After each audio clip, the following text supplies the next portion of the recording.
Apakah Anda pernah melihat kebun Anda yang tampak lelah dan berpikir, sepertinya kebun ini butuh koktail. Betul sekali, koktail sungguhan yang menyegarkan, tapi bukan untuk Anda, melainkan untuk tanah Anda.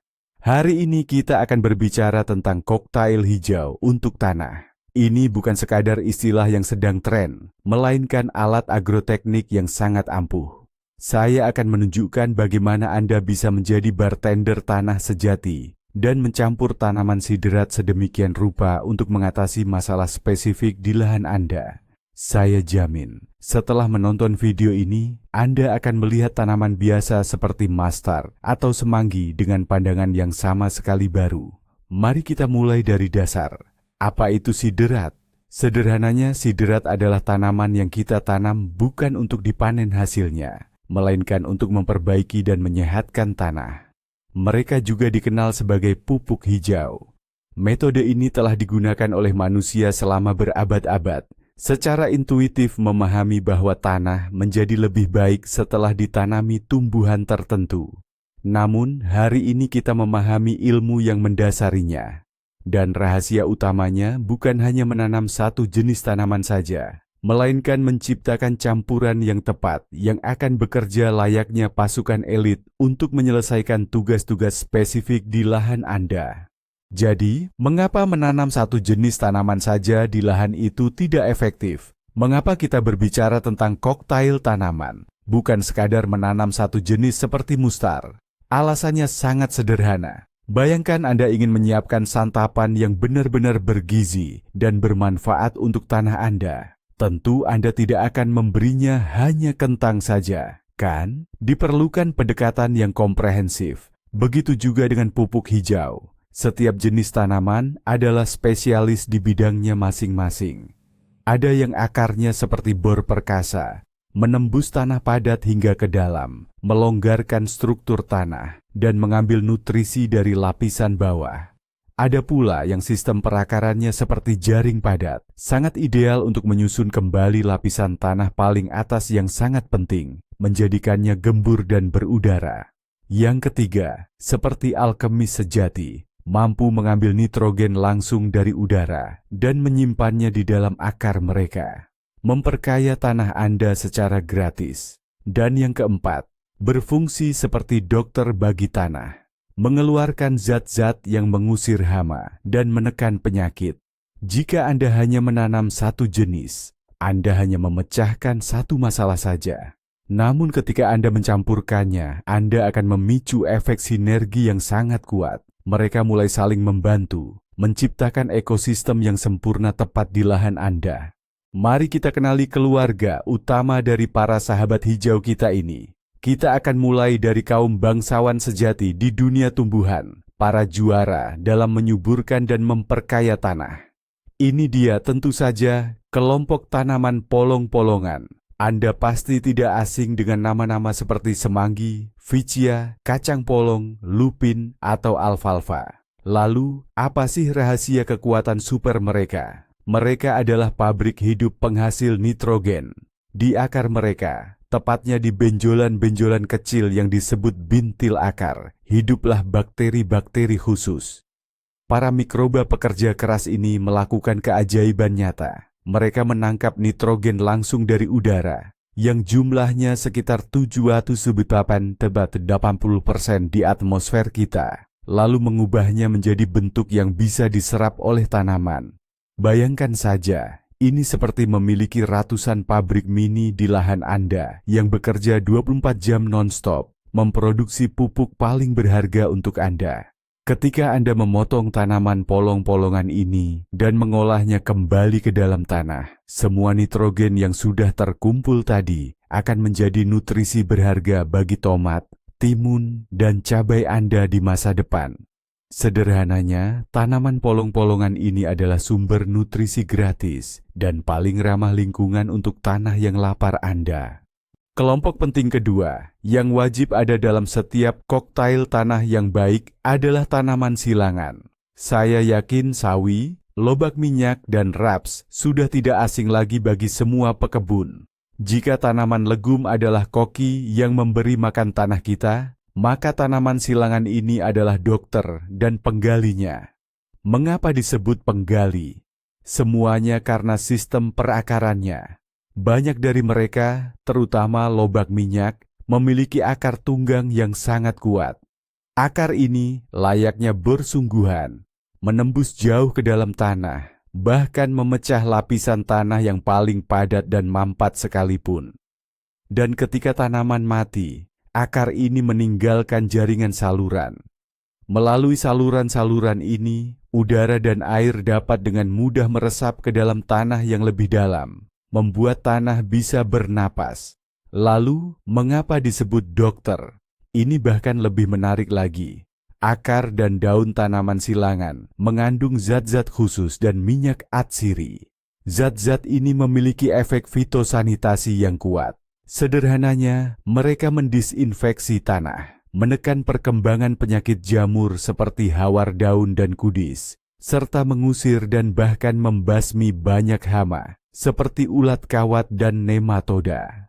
Dan tim ketiga dari pasukan khusus hijau kita adalah tanaman sereal, gandum hitam, oat, dan jelai. Jika kacang-kacangan adalah koki, dan tanaman kubis-kubisan adalah dokter, maka tanaman sereal ini adalah binaragawan sejati. Tugas utama mereka adalah membentuk otot sebanyak mungkin, yaitu biomasa hijau. Mereka tumbuh sangat cepat dan lebat, membentuk karpet hijau yang padat. Masa ini, saat Anda memotongnya, berubah menjadi bahan organik yang tak ternilai harganya. Makanan bagi mikroorganisme tanah yang membuat tanah gembur dan subur. Tapi itu belum semuanya. Dengan tutupan yang lebat, mereka secara harfiah mencekik gulma. Tidak memberi kesempatan sedikit pun bagi gulma untuk mendapatkan sinar matahari. Beberapa tanaman sereal, terutama gandum hitam musim dingin, bahkan melangkah lebih jauh. Melalui akarnya, mereka mengeluarkan zat-zat khusus ke dalam tanah yang menekan pertumbuhan sebagian besar gulma. Ini adalah herbisida alami sejati. Terakhir, sistem perakaran mereka yang serabut dan padat dengan sangat baik memperkuat serta menyusun lapisan tanah paling atas, melindunginya dari erosi angin dan hanyutan air hujan. Mereka menciptakan struktur tanah yang ideal, yaitu bergranul dan menggumpal. Nah, setelah kita mengenal para pahlawan kita ini, saatnya kita beralih ke bagian yang paling seru, resep-resepnya. Oke, masalah pertama yang paling sering dihadapi adalah tanah yang miskin, berpasir, atau yang sudah lelah. Tanah seperti ini biasanya menghasilkan panen yang semakin sedikit dari tahun ke tahun. Tanah ini kekurangan nutrisi, terutama nitrogen. Apa yang harus kita lakukan? Kita akan meracik koktail yang kami sebut ledakan nitrogen. Dasar dari koktail ini adalah duet sempurna dari dunia tanaman penutup tanah atau cover crop, yaitu vetch dan oat. Keduanya sering dijual dalam bentuk campuran yang disebut campuran vetch oat. Mengapa harus vetch dan oat? Jawabannya sederhana. Vetch, seperti yang kita tahu, termasuk dalam keluarga polong-polongan. Ini berarti vetch adalah pemasok nitrogen utama kita. Akarnya secara aktif menimbun elemen penting ini, menyiapkan pesta nutrisi bagi tanaman di masa depan. Namun, vetch punya satu kelemahan, batangnya tipis dan lentur, sehingga mudah rebah ke tanah. Nah, disinilah sang partner terpercaya, oat, datang membantu. Oat termasuk dalam keluarga rerumputan, Gramineae, dan memiliki batang yang kuat serta tegak. Oat berfungsi sebagai penyangga hidup bagi vetch, mencegahnya menjalar di bedengan dan membusuk. Sebagai balasannya, vetch berbagi nitrogen dengannya. Selain itu, oat sendiri juga sangat bermanfaat. Ia cepat tumbuh menjadi biomasa hijau, memperkaya tanah dengan kalium dan fosfor, serta sangat baik untuk menggemburkan tanah. Jadi ini bukan sekadar campuran biasa, melainkan sebuah tim, di mana setiap anggota saling menguatkan kualitas terbaik satu sama lain. Tantangan berikutnya, yang sudah tidak asing lagi bagi banyak petani, adalah tanah liat yang berat. Tanah jenis ini saat musim semi sulit sekali mengering. Setelah hujan, ia berubah menjadi lumpur lengket yang sulit dilewati, dan saat panas terik, mengeras seperti cangkang batu asli yang penuh retakan. Akar tanaman budidaya tentu merasa sangat tidak nyaman di beton semacam ini. Untuk mengatasi masalah ini, kami punya solusi jitu yang kami sebut bor kuat. Dan bintang utamanya di sini adalah lobak minyak. Ini bukan sekadar tanaman penutup tanah biasa. Ini adalah bor biologis alami yang sesungguhnya. Akar tunggangnya mampu menembus kedalaman hingga 1,5, bahkan kadang 2 meter. Bayangkan saja, ia menembus bahkan lapisan tanah padat yang paling keras sekalipun, yang terbentuk selama bertahun-tahun akibat penggunaan alat olah tanah.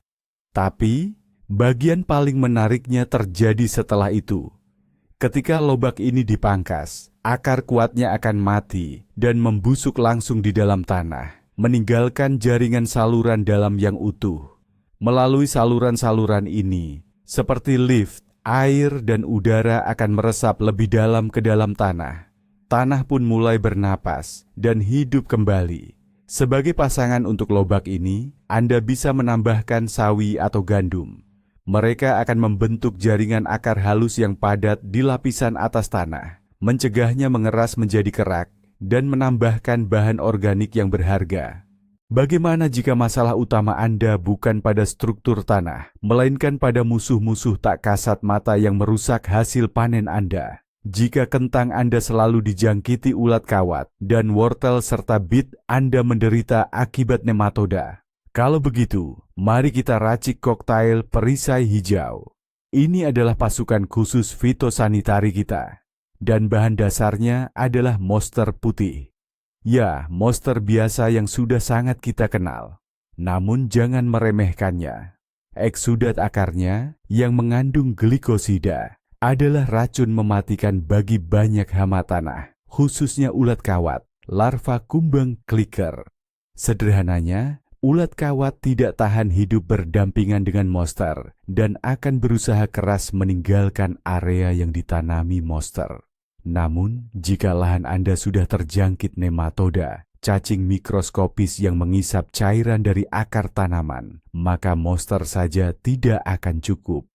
Untuk perisai hijau kita wajib menambahkan marigold.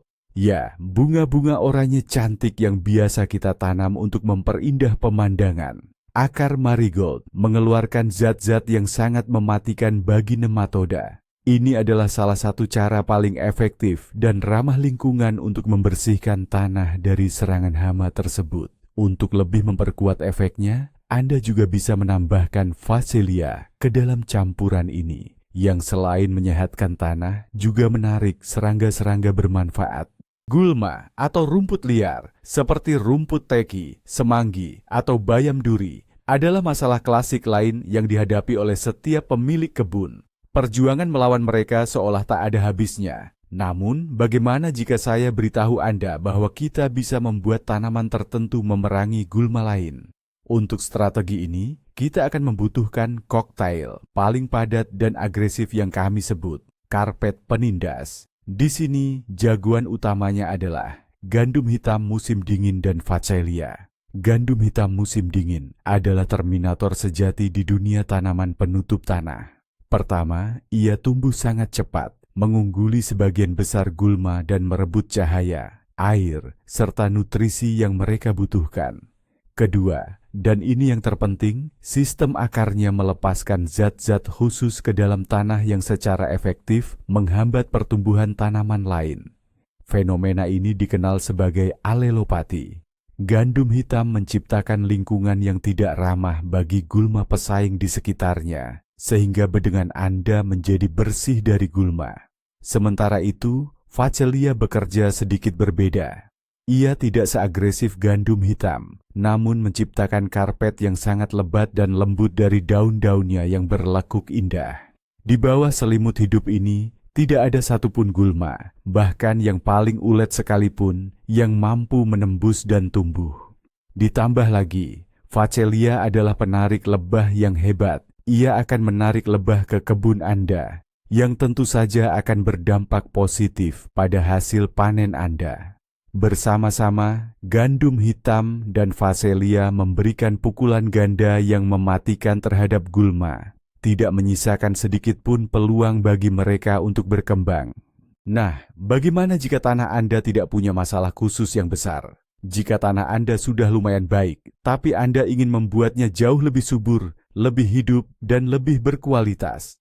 Untuk kasus seperti ini, ada tanaman serbaguna yang bisa menjadi solusi, karena mereka unggul dalam hampir segala hal. Dan primadona di antara mereka tentu saja adalah faselia. Jika Anda bingung ingin menanam apa, tanamlah faselia. Anda tidak akan salah pilih. Mengapa tanaman ini begitu hebat?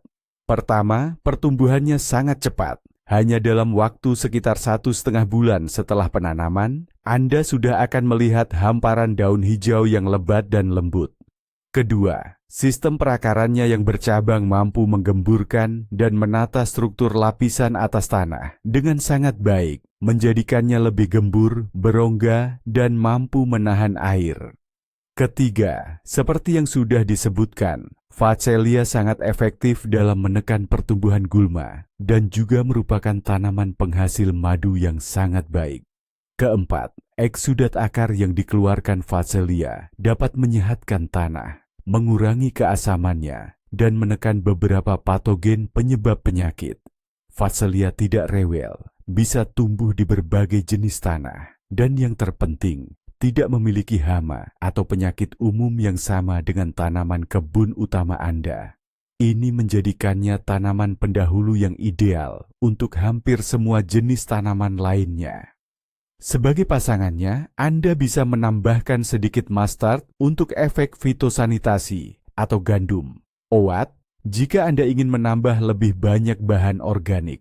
Campuran ini akan bekerja secara sinergis untuk meningkatkan kualitas dan menjaga kesehatan tanah Anda secara keseluruhan.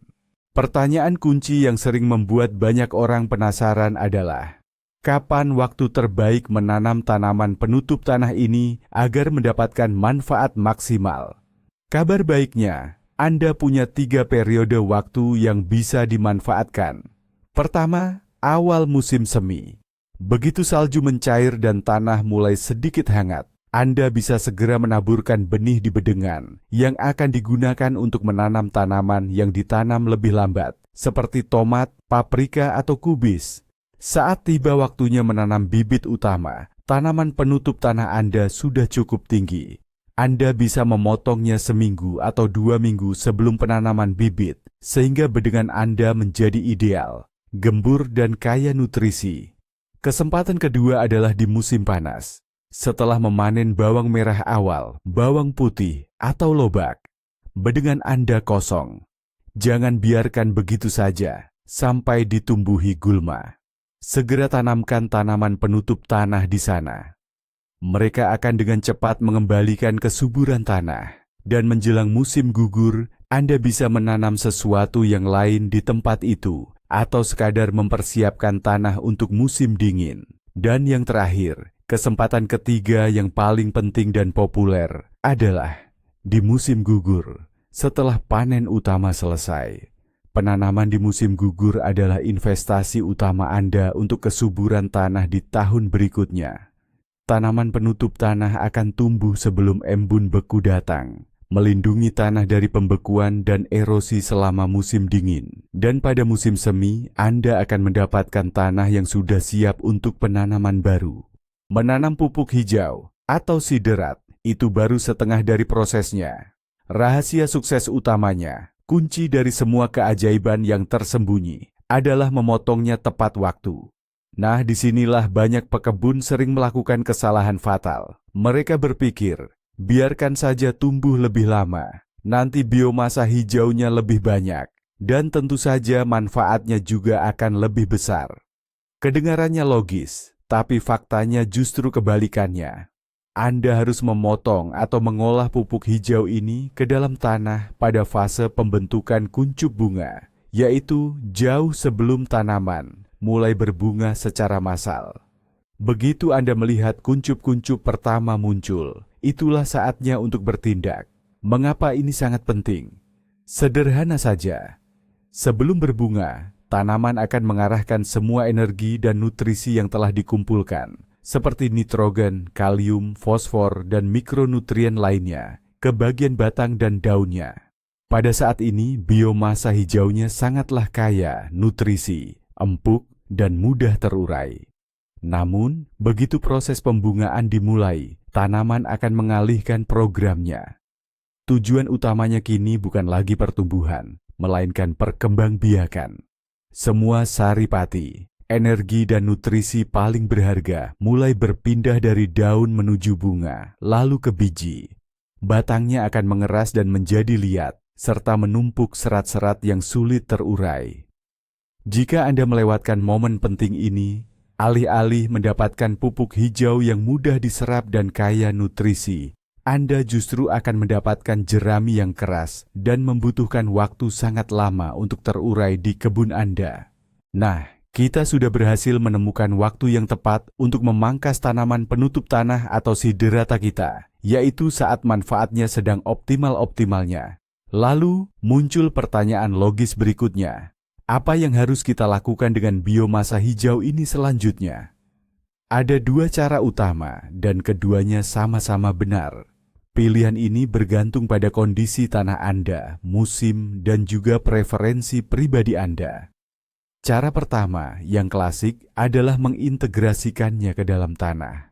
Namun, ada satu hal penting yang perlu diperhatikan.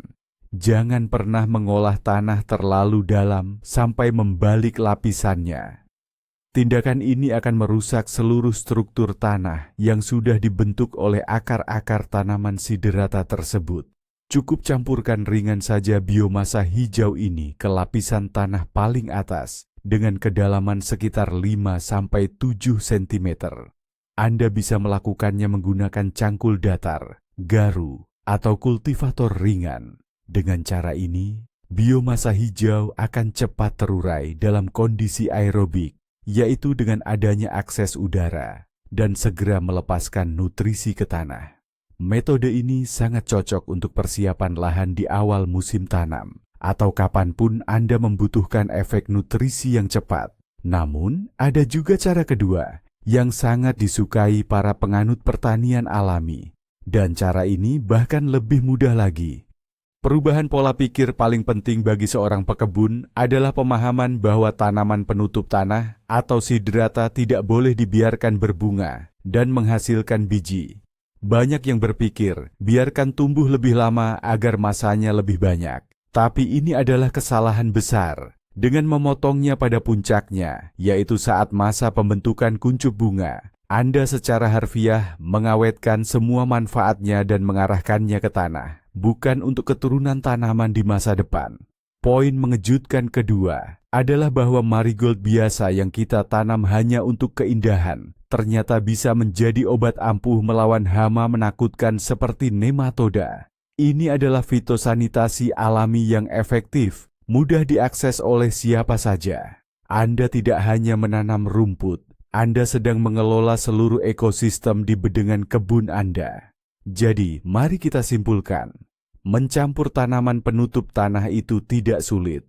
Ini seperti menyiapkan smoothie bergizi untuk kebun Anda. Anda mengambil bahan-bahan dari kelompok yang berbeda. Legum untuk nutrisi, tanaman cruciferous untuk penyembuhan dan penggemburan, serta rumput-rumputan untuk menambah massa dan memperbaiki struktur tanah, lalu menciptakan resep yang dibutuhkan oleh tanah Anda.